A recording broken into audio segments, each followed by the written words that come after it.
Let's now understand DBT Docs. DBT Docs is a built-in feature of DBT that automatically generates a documentation website for your project. This site serves as a source of truth, providing information about your models, column descriptions, and data lineage through an interactive DAG. In DBT code, to create and view your documentation locally, we use two primary commands. Those are DBT Docs generate and DBT Docs serve. DBT Docs generates compiles your project and queries your data warehouse information schema to produce two metadata files. Those are manifest.json and catalog.json. And DBT Docs serve starts a local web server, usually on port 8080, so you can view the documentation in your browser only. But in DBT Cloud, you must configure a job to generate a documentation automatically. Let's go and create that. Now I am in my DBT Cloud. I will click on the orchestration. I will go to jobs.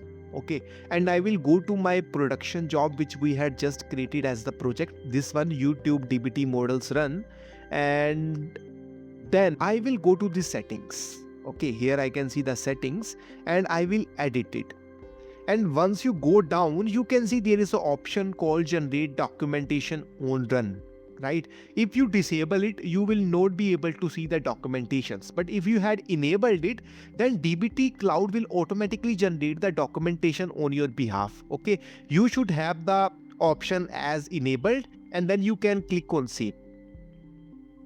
And once it is saved, go to your DBT project and then go to your job and then run the job. And I had triggered my job. I will open this job.